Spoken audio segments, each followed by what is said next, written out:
Bonjour à toutes et à tous et bienvenue une fois de plus sur notre plateau Test Achat pour aborder l'un des sujets de votre réalité du quotidien.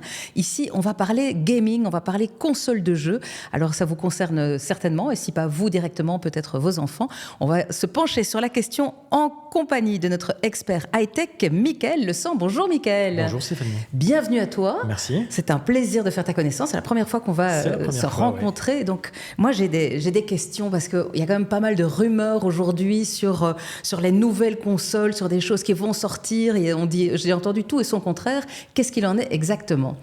Exactement. Donc il y a effectivement beaucoup de rumeurs, c'est les fêtes qui approchent, donc voilà. Mais la première console dont on va parler, c'est la Switch 2. Elle est annoncée depuis assez longtemps. Il y a des rumeurs qui sortent chaque jour. Mais ce qu'on peut dire, en tout cas à l'heure actuelle, c'est que sauf surprise, on devrait plutôt l'attendre pour début de l'année prochaine. Maintenant, ce qu'il y a, c'est qu'avant ça, va sortir la PlayStation 5 Pro.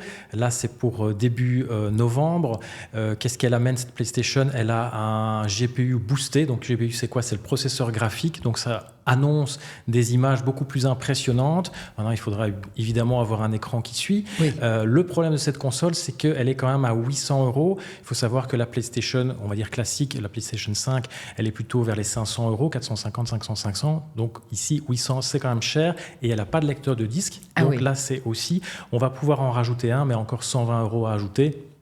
Sans parler du pied qui est aussi à 30 € si on veut la mettre debout. Donc ça fait quand même très très cher. Ouais. Et alors chez Xbox, pour terminer avec les annonces, il va avoir des nouvelles consoles ici plutôt mi-octobre. Là, il n'y a rien de vraiment nouveau, c'est plutôt des extensions de mémoire, des choses comme ça, des nouvelles couleurs. Et alors, il y a la Xbox One X. Pas facile à dire, hein. Pardon, je me trompe en plus, c'est la Xbox Series X. Donc c'est la plus puissante. Elle n'aura plus de lecteur de disque, donc 50 € en moins sur la facture, mais c'est pas l'idéal. Oui, d'accord. Et donc alors j'entends qu'en tout cas on va pas diminuer au niveau du budget, hein, on est plutôt en train de continuer à augmenter.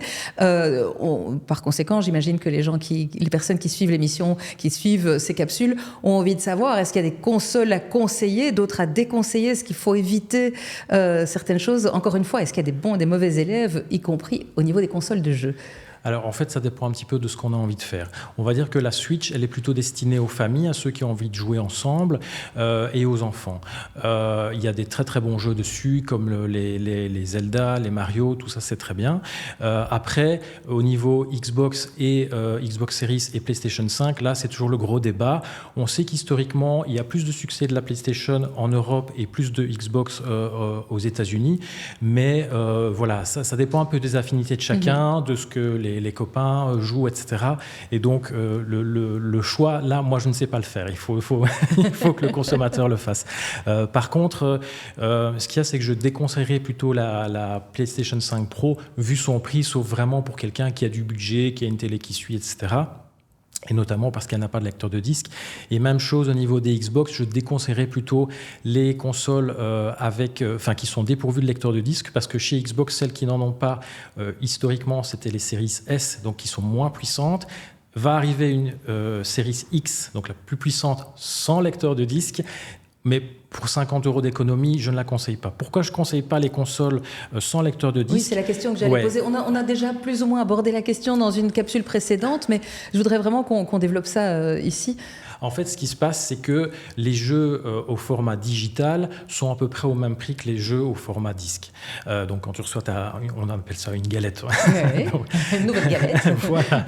Mais ce qui se passe, c'est que les jeux au format physique, tu dois effectivement les commander ou aller acheter au magasin. Tu l'as peut-être pas directement le jour de la sortie, voilà. Mais au moins, tu dois pas le télécharger. Ça t'évite de devoir attendre que le téléchargement se fasse. Et surtout, ce qui va se passer, c'est que tu vas pouvoir l'échanger avec tes copains, tu vas pouvoir le revendre. Il y a plein de chaînes de magasins qui permettent très facilement de revendre pour des bons d'achat ou des points, etc.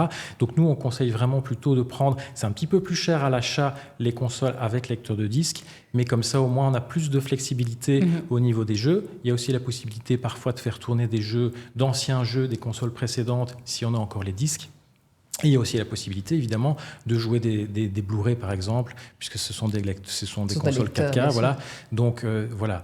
Sans lecteur de disque, c'est un petit peu, un peu plus limité. Oui, c'est limité. Et puis on risque effectivement d'avoir la blague à un moment donné que le jeu ne soit plus accessible, qu'il ait été supprimé du marché. Ou Ça peut être un risque. Normalement, ça reste dans ta bibliothèque. Même si tu le désinstalles, tu peux toujours le retélécharger après. Mais c'est un risque. Voilà, comme tout service. Pour la convivialité, ça vaut déjà la peine de pouvoir se prêter, faire tourner les disques, faire tourner les galettes, comme on s'échangeait les disques, les compacts disques avec la musique auparavant. C'est vrai que c'est toujours plus sympa. Alors, on parle gaming, on a parlé console. De plus en plus d'accessoires, maintenant, évidemment, tournent autour de l'espace de jeu. On peut parler de casques, des casques spéciaux pour le gaming. En quoi est-ce que c'est indispensable? Et puis, lesquels choisir? Pourquoi? Oui, en fait, les casques gaming, c'est ça, hein, c'est un simple casque, voilà, sauf qu'il est un petit peu plus renforcé, etc. Pourquoi c'est intéressant de prendre un casque gaming? Simplement parce que ça va permettre une meilleure immersion dans le jeu, notamment parce que la plupart supportent l'effet surround. Toutes les consoles ne le font pas, la Switch, elle ne le fait pas, mais il y a au moins cet effet, en tout cas stéréo, et donc en tout cas, l'effet surround, ça va te permettre une meilleure immersion, entendre d'où viennent les ennemis, etc.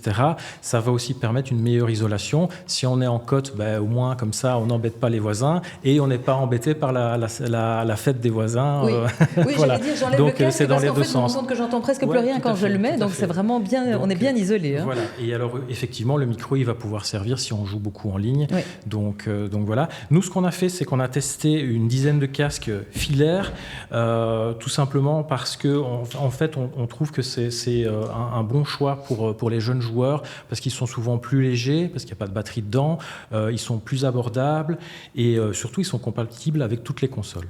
Ah oui, donc évidemment, il y a aussi cette question de portabilité. Encore une fois, on peut pas, si on a plusieurs consoles ou si on change de console en cours de route, si on peut éviter de devoir en plus changer le casque et tout le reste des accessoires, c'est quand même un bonus. Est-ce qu'il faut faire attention à des choses précises quand on choisit son casque? J'imagine, on le met une fois sur sa tête au moins pour vérifier le confort, voir si ça sert pas trop, s'il n'est pas trop lourd. Mais à quoi est-ce qu'il faut être attentif? Idéalement, effectivement, il faudrait tester le confort, mais je vais y revenir juste après. Ce que je vais juste te dire, c'est que la première chose à laquelle il faut faire attention, c'est effectivement, est-ce qu'il est compatible avec ta console? Oui. Donc, effectivement, si on prend un filaire, là, il sera compatible avec toutes les consoles, parce que c'est du plug and play. Si c'est un sans fil ou un hybride, là, il faut faire gaffe. Un hybride, c'est simplement un auquel on peut utiliser avec fil ou sans fil. D'accord. Mais s'il y a du sans fil, il faut faire attention à ce que ce soit compatible, parce qu'il y a certaines consoles qui ont un protocole d'appairage qui est vraiment propriétaire. Oui, voilà. Oui. Et donc, si on choisit un casque qui n'est pas compatible, ça va être compliqué, voire impossible. Donc bien choisir. Évidemment, le casque filaire, faire attention à la taille du fil en fonction de sa configuration. Parce qu'ils sont aussi compatibles avec un PC, donc il faut devoir le connecter très loin derrière la console et puis avoir le nez collé à l'écran. Maintenant, ce qu'il faut, oui, exactement. Maintenant, ce qu'il faut savoir, c'est que sur PlayStation et Xbox Series, là, tu peux le brancher sur la manette. Donc voilà. Mais voilà, à voir si ça va. Sinon, il y a plein de choses à faire attention. Comme on l'a dit tout à l'heure, effectivement, le confort, la manière dont ils sont fabriqués, est-ce qu'ils sont bien résistants, etc. Le micro, l'isolation acoustique, etc. Malheureusement, c'est quelque chose en magasin, tu ne sais pas vraiment le tester. Donc nous, on l'a testé en laboratoire avec un panel de personnes qui ont écouté différents types de sons, qui ont écouté le casque, qui se sont servis du micro dans une ambiance calme et dans une ambiance plutôt bruyante. Et donc, on a testé tout ça.